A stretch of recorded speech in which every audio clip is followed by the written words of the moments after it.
Почитувани гледачи, добро вечер. Вечерва во студиото на телевизија Здравкин верувам дека ќе го задржиме вашето внимание со мојот вечерашен соговорник и дека ќе успееме да одговориме на многу важни прашања кога е земјата во прашање.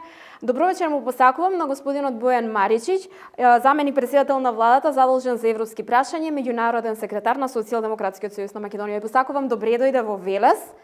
Се надевам дека ќе имаме еден убав разговор и дека ќе успееме да одговориме на неколку барем важни прашања кои што се во интерес на сите.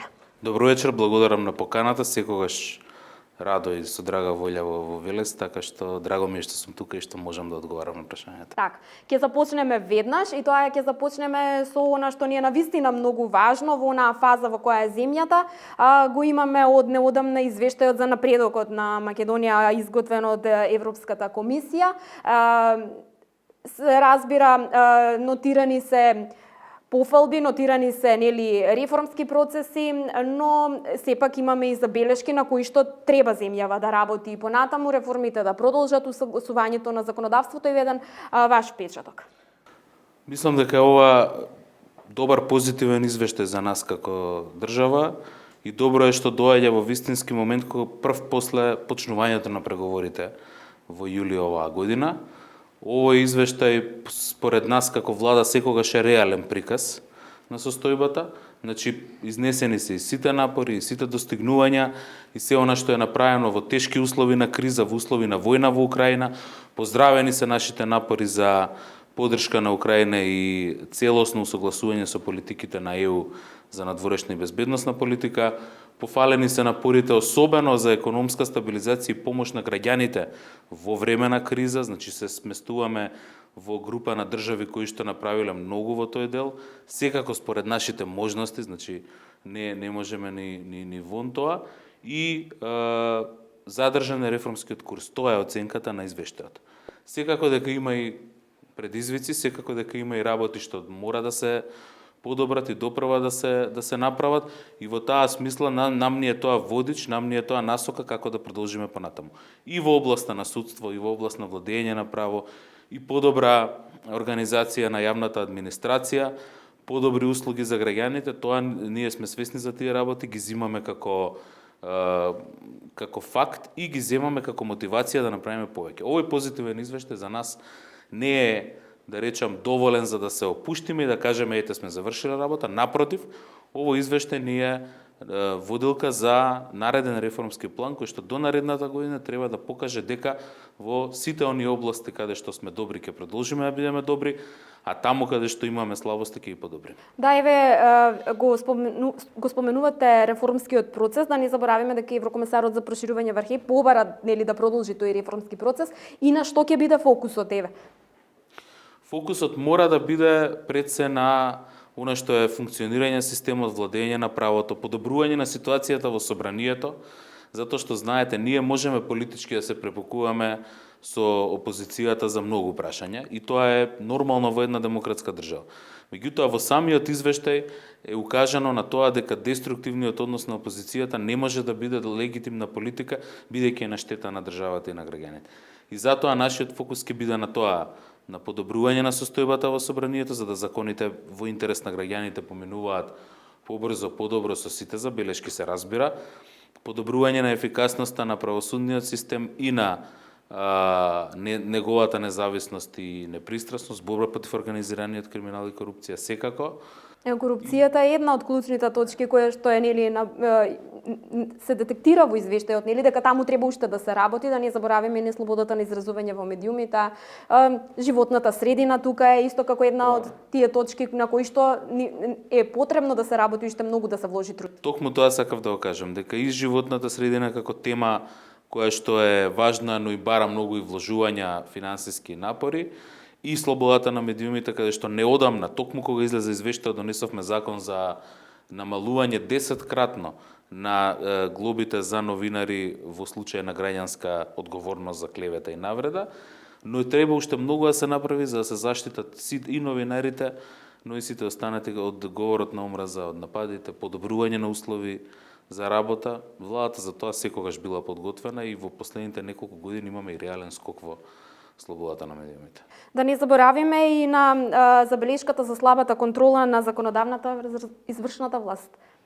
Видете, јас сум, ја имам таа чест и можност да бидам контакт лице меѓу владата и собранието и да присуствувам на сите собраниски координации. Утрово бев во собранието на една координација.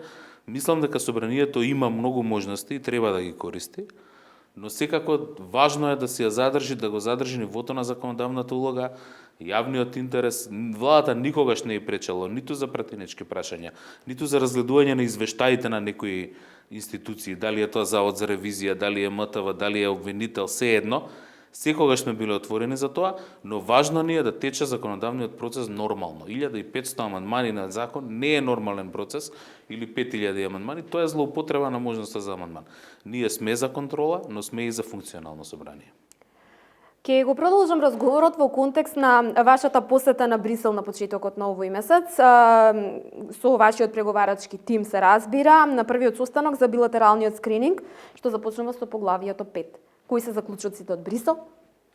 Поглавието 5 е јавни набавки. Значи, сите овие поглави што ги почнавме од 11 ноември, или еве така да кажам од 11 ноември влеговме во една нова фаза, тоа е билатералниот скрининг. Тоа подразбира дека таму ние презентираме како мислиме дека е законодавството усогласено, што мислиме да правиме во пракса и како сега го спроведуваме законот, статистика за решени случаи, да речеме, во областа на организиран криминал, заклучоците во делот на јавни набавки, исто се дека сме високо усогласени, но дека треба уште многу да се направи во однос на елиминација на какви било можности за каква било злоупотреба. Нам ни е битно дека таму одговараме искрено, отворено, не ги криеме слабостите, а се фалиме со она што сме го направиле. И врз основа на заклучоците од тоа што ние го презентираме и добиваме прашање од Европската комисија, ќе се направи скрининг извештај со конкретни услови што треба да тоа се всушност тие репери, бенчмаркови, како сакате, на мерила, кои што треба да не бидат за исполнување за до членството во Европска унија. Так, но да не заборавиме, ова се дел од активностите кои што се дел од преговорите, но сепак условот е нели оној услов кој што го имаме за измени на уставот, нели и вметнување на бугарите. Видете, сакам прво да кажам дека многу сериозно ги спремаме овие скрининзи. Еве за поглавието 24 правда, слобода, безбедност имавме 40 презентери од различни институции кои што презентираа секој во својата област и одговараа многу сериозно на прашањата. Мислам дека сите треба така сериозно да се поставиме во овој процес. Ние сме свесни дека имаме еден услов, а тоа е промена на уставот, за да продолжиме со наредната фаза во поглавијата и кластерите. Но исто така сме свесни дека овој пат блокадата е во наши раци и зависи само од нас. Во минатото сме имале ситуации која бевме условувани и од јужниот сосед и од источниот сосед сега, меѓутоа сега со тој француски предлог и тоа беше на наше барање дека нема да има понатамошни барања врзани за било што доколку успееме да го исполниме барањето за промена на уставот и внесување на бугарите. За нас тоа како влада содржински не е спорно, како бидејќи веќе имаме 7 заедници во уставот и не е спорно да се внесат уште дополнителни 3 хрватите, црногорците и бугарите. Важно е секоја политичка партија, секој пратеник поединечно да си ја свати одговорноста дека блокадата е во наши раце. Што ние ќе постигнеме негативно ако ги ставиме овие 3 заедници во уставот, а што ќе постигнеме негативно ако не успееме ова да го направиме и повторно не паркираат во чекалната уште 10 или 17 години. Јас сум убеден дека секој пратеник и секоја политичка партија ќе си превземе дел од одговорноста во овој процес и до крајот на идната година ќе го комплетираме ова како задача. Сепак опозицијата е децидна, односно ВМРО ДПМН се со ставот дека нема да поддржат отворање на уставот без гаранции од ЕУ. Не знам какви дополнителни гаранции се потребни, иако ние сме подготвени за тоа да разговараме и со нив и со Европската унија, бидејќи гаранции за сето она што го бара ВМРО ДПМН, го бараме и ние како влада и мислам дека ги го обезбедивме. Сите оние лаги од летоска кои што од оние насилни протести што ги имавме, пукнаа како меур од сапуница и во делот на тоа дека македонскиот јазик не е заштитен, ние подпишавме договор со Европската унија Фронтекс, во кој што имаме чиста формулација за македонскиот јазик. Таму во Брисел кога одиме на превод, преведуваат наши луѓе на македонски јазик, пишува на македонски. Значи, тоа ни е заштитено ни е правото на самоопределување, заштитено ни е правото на културна посебност и идентитет и мислам дека треба посамоуверено и погордо да влеземе во овие разговори, за да не, самите не си ги доведуваме во прашање оние идентитетски обележја кои што никој не ги оспорува, а дури и некој да се јави поединечен политичар да ги оспорува, тоа не е став на Европската унија и тоа никогаш нема да биде став на Европската унија. Во таа смисла гаранции се можни, се разбира од Европската унија, но не мислам дека и сега ние немаме гаранции. Господине Маричич, да не заборавиме дека и самите случувања со бугарските клубови се еден дополнителен предизвик на целиот тој процес. Се разбира, ние докажавме во овие години дека не е никаков проблем да има бугарски културен центар во Северна Македонија. Впрочем, неодамна пред неколку дена се отвори во центарот на Скопје, исто како што имаме многу одамна отворено македонски културен центар во Бугарија. Јас сум бил таму повеќе пати, сум присуствувал на многу настани и можам да кажам дека тоа на вистина добро функционира. Меѓутоа, овие така наречени клубови или клубови низ државата, доколку имаат за цел градење на мостови меѓу граѓаните во ред. Меѓутоа, се плашам дека во некои ситуации не се постигнува целта на градење на мостови, напротив, се креваат тензиите, се ставаат спорни имиња. Секој отворање на клуб е проследено со тензии. Се креваат тензиите, се ставаат спорни имиња кои што предизвикуваат немир кај граѓаните. И ние покрај со законот кој што веќе се усвои во собрание, се поготвува и закон во Министерството за правда, кој што врз европски искуства ќе воведе некои стандарди дополнителни, бидејќи моментално имаме најлиберален закон во Европа за право на здружување. И мислам дека со тие филтри кои што ќе ги воспоставиме во системот, ќе бидеме заштитени од овакви ситуации. Ние не сме против било кој клуб културен во државава, впрочем имаме и многу од различни држави, од различни народи, но сме против провокации и поврзување со некои спорни личности од историјата. И затоа сакам да кажам дека ќе направиме се да го запазиме правото на слободно здружување, но исто така и да го направиме вистинскиот баланс со зачувување на јавниот ред. Бидејќи го спомнавме поглавието 5 кое се однесува на јавните набавки, имаше информација од ваша страна дека во декември е најавена јавна расправа за економските поглавја. Може да ни кажете за што точно станува збор? Значи, некаде на почетокот на декември ќе се отвори веќе економските критериуми во делот на скринингот. Ќе одат таму и надлежните министри да презентираат дел од нив. Ние во текот на декември планираме, веќе правиме серија на панели, трибини, дискусии во Скопје, кои што покриваат различни аспекти на извештајот за напредок.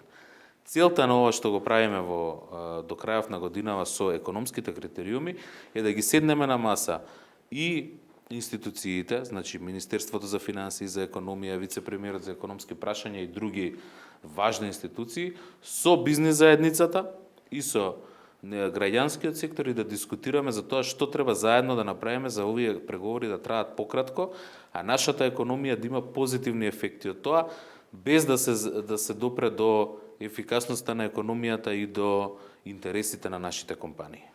Неодамна имавте, односно деновиве имавте средба со председателот на Стопанската комора Бранко Азевски и таму стана збор за улогата на комората во процесот на преговорите со Европската унија. Ние не можеме како влада сами да го изведеме овој процес. Примарната одговорност е на владата, меѓутоа ние мора да се подпреме на знаењето, искуството, анализите и потребите и на бизнес заедницата, исто како и на граѓанските организации и академската заедница. Со председателот на комората Азевски, како и со сите други што сме разговарале, идентификувавме точки во преговорите, односно поглавја каде што тие можат да придонесат, идентификувавме начини на соработка во наредниот период, разменивме мислења околу евентуални некои анализи кои што ни требаат од нивна страна, кои што се многу битни за скринингот, затоа што на крајот од тој процес ние треба да кажеме колку време ќе ни треба да се усогласиме. Тие можат најдобро да знаат, да речеме во поглавјата поврзани со внатрешен пазар на ЕУ или со конкурентност и инклузивен раст, за некои поглавја колку време ќе ни треба за ние како држава да влеземе во Европската унија, во европскиот пазар без големи шокови.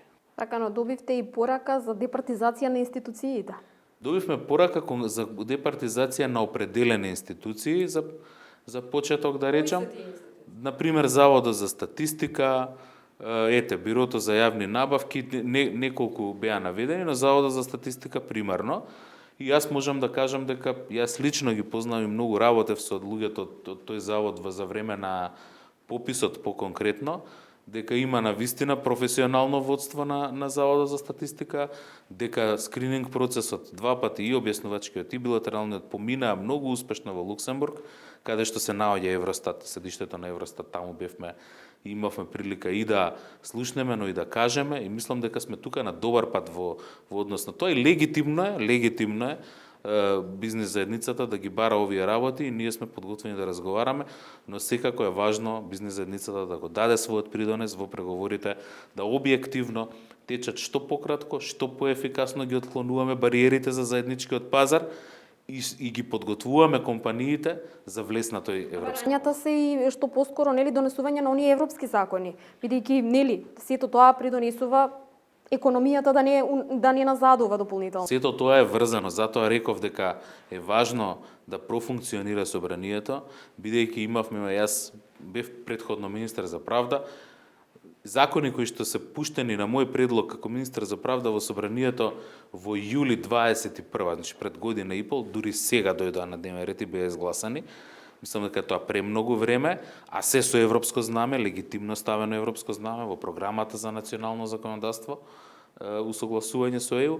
Мислам дека собранието треба да се ја свати својата улога и верувам дека поголемиот мнозинството ја разбира, но оние кои што блокираат треба да разберат дека собранието постои заради граѓаните, заради компаниите, дека сите ние им служиме ними, дека треба да придонесеме да работат подобро, поуспешно и да плаќаат даноци за да може да функционира државата. Би сакала во ова прилика да го прокоментирам и предлог буџетот за 2023 година, ако дозволите, од страна на СДСМ, владата го најавува како буџет кој што ќе донесе подобар живот во 23-та, со зголемување на платите, со зголемување на пензиите, со економски раст. Од друга страна, опозицијата гледа буџет кој што ќе донесе нови задолжувања со уште поголема инфлација.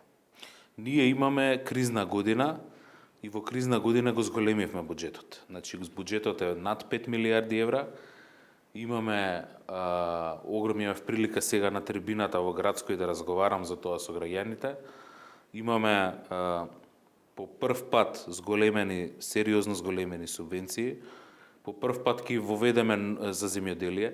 По прв пат ќе воведеме ново авансно плаќање на дел од субвенциите. Се предвидува зголемување и на плати и на пензии во повеќе категории. Се разбира, пензиите се приоритет и тоа веќе почна од септември. Сето она што се вложува во енергетскиот систем, сериозни вложувања во енергетскиот систем, сериозно кратење на ставките кои што ги сметаме за непродуктивни и кои што сметаме дека без кои што може да се издржи оваа кризна година, се е насочено на пребродување на кризата, задржување на животниот стандард на граѓаните и развој во оние области кои што се клучни за нас. Ќе се справиме ли со енергетската криза? Се разбира дека ќе се справиме, сите напори на владата одат во таа насока. Сите тие препораки на владата за штедење и сите оние мерки кои што се превземаат, ќе дадат ли резултати? Па тие веќе даваат резултати. Ние имаме на секој месец правиме анализа, на пример, колку штедат институциите струја кои што се големи, па до 20% е намалувањето на потрошувачката. Значи, меѓу 18 и 20% се во просек различна секоја институција, меѓутоа доаѓаме од прилика околу 20% помалку струја трошиме, а тоа се околу 7 милиони евра за буџетот и воопшто не е малку. Државата има голем број на институции, тоа е сериозен механизам и ние мора да почнеме од нас, ако сакаме и граѓаните да го прават истото. Мислам дека со рационална потрошувачка на електричната енергија и со сите напори кои што ги правиме за нормално снабдување со електрична енергија и со газ, ќе пребродиме успешно оваа зима. Бидејќи имате постојан повик од страна на ВМРО ДПМНЕ да се излезе на предвремени избори, но ставот е на СДСМ е дека во моментов не се потребни предвремени парламентарни избори и дали останувате цврсто на тој став? Видете, ВМРО ДПМНЕ постојано бара шанса за да се покаже на власт. Минатата година имавме локални избори. Тие освоија 50 градоначалници. Јас денес не можев да излезам 1 час од градот Скопје заради 12 часовната блокада на градските улици од превозниците, приватните автобуски превозници, затоа што градот Скопје не функционира. Значи имаат шанса 1 година да се покажат во општините и наместо да се покажат во општините, своето катастрофално раководење, особено на градот Скопје, сака да го покријат со барање за вонредни парламентарни избори. Мислам дека скопјани, но и сите македонци и цела држава, сите граѓани можат да видат што значи новата власт на ВМРО-ДПМН во градот Скопје. Тотален хаос, неодговорност, неспособност, меѓусебни кавги, корупција и несериозно водење на градот. Ваков хаос никогаш не било. Еве, јас имам скоро 40 години и живеам цел живот во Скопје. Ваков хаос како сега никогаш не било. Ова е дефинитивно најлошата година, последнава година е најлошата година во раководењето на град Скопје. Така што наместо да бараат и да биде изговор или покритие за неспособноста на нивните градоначалници, Вие сметате дека и во останатите општини лошо раководат нивните градоначалници? Не секаде, меѓутоа доминантно да. Еве, јас не можам, немам доволно информации да речеме за Велес, меѓутоа имаме јасни индиции за Прилеп и за Битола и за сите голем дел на општините, особено во поголемите градови. Сето она што се презентира во јавност се проекти започнати исклучиво од претходните градоначалници. Ништо ново не сме виделе. Така што мислам дека една општа слика има со честни исклучоци, дека навистина не се движат работите во општините под водство на ВМРО-ДПМН и дека тие не се покажаа како добри управувачи на општините, градовите и населбите. Зошто да веруваме дека ќе бидат добри за државата ако сега организираме предвремени избори за да им се даде им шанса? Мислам дека и граѓаните се веќе уморни од предвремени избори. Ние не сме имале редовни избори. Последните редовни избори се 2006 година и мислам дека е време да се даде прилика на владата да го заврши мандатот до 24 година, па тогаш ќе имаме можност да видиме со резултатите и од централното владење и управување и со кризите и со државата, и од нивното раководење со општините, па да измериме и да видиме што ќе кажат граѓаните. Меѓутоа не се покажа ВМРО-ДПМН во последнава година на локално ниво за да бара и да има аргумент да бара власт на централно ниво. Јас ќе ве задржам уште малку околу политичките случувања. Во овие денови нели постојано се присутни информациите за можноста за проширување на парламентарното мнозинство. Има таква можност? Видете, ние Со влегување на алијанса или па и отстапување на неколку министерски во министерствата неколку ресори. Мислам дека оваа фаза нема простор сега да се зборува конкретно за ресори или за концепт, меѓутоа она што слушам и што го кажува премиерот и она што го знам, ние секогаш сме биле отворени за соработка со сите политички партии кои што да речам се на страната на европските интеграции, на страната на паметно справување со економската криза, на страната на сите овие мерки што ги правиме. Во јануари оваа година имавме едно проширување со вклучувањето на алтернатива. Разговори секогаш се добре дојдени, разговараме и со сите пратеници и политички партии. Доколку има и кога ќе има нешто, секако навремено ќе соопштиме во јавноста. Но мислам дека е битно да се покаже во овој период што доаѓа дека има еден силен проевропски блок кој што се грижи за граѓаните, кој што сака да оваа држава да има добра перспектива, да не заглави во ќорсокак, неспособност, корупција и така натаму. Имате трибини ширум државата, значи еве вечерва и во Велес, и во Градско, и во Чашка, значи предходните денови бевте во неколку градови. Бидејќи пред малку ги споменавме изборите, тие типови на трибини, на средби со граѓаните, некако луѓето најмногу ги доживуваат како кампања, да кажам, да еви ВМРО-ДПМН пред некој извесен период имаше со своите градоначалници отчет за сработеното и слично. Еве кажете ми како минуваат трибините, ме интересира конкретно, значи зашто конкретно најмногу се разговара, што е она што најмногу ги интересира граѓаните, во која насока. Верувам дека економијата е секогаш број 1, но еве, кажете ни бидејќи Видете, ние како партија сме постојано активни на терен и ова е само, да речем, продолжување на таа активност. Секако дека по минатата зима и по надминување сите кризи, она што го имавме летоска со францускиот предлог и од блокирање на преговорите, ова есен ја користиме за разговор со граѓаните, за објаснување на нашите мерки, за представување на што е она се што го правиме и што ќе го правиме во нареднава година со наредниот буџет, затоа што граѓаните ги интересира. Тешко е, знаеме дека е тешко, се трудиме да олесниме, се трудиме да помогнеме, а има многу дезинформации, има постојани бескорисни пресконференции на опозицијата и нам ни ова начин во директна комуникација со граѓаните да ги објасниме нашите позиции, да објасниме што ние ќе направиме за граѓаните. И можам да ви кажам дека сме задоволни, презадоволни, затоа што секаде имаме полни сали, секаде има многу луѓе, доаѓаат и членови и симпатизери на СДСМ, но и други граѓани кои што не се партиски врзани, а сакаат да слушнат што имаат да кажат политичарите, и тоа е навистина добро. Тој процес ќе го завршиме до средината на идниот месец.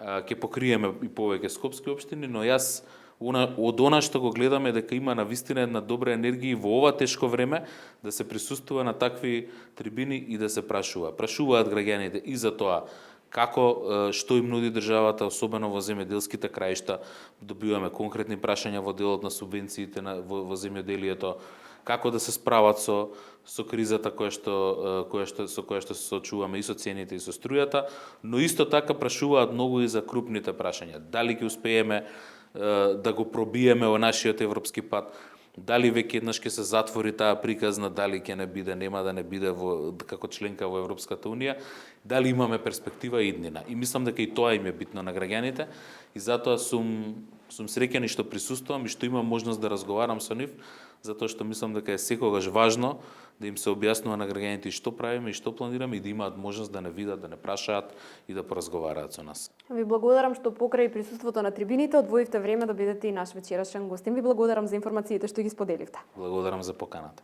Вам ви благодарам, почитувани гледачи, за вашето внимание и ви посакувам пријатна вечер. Довидување.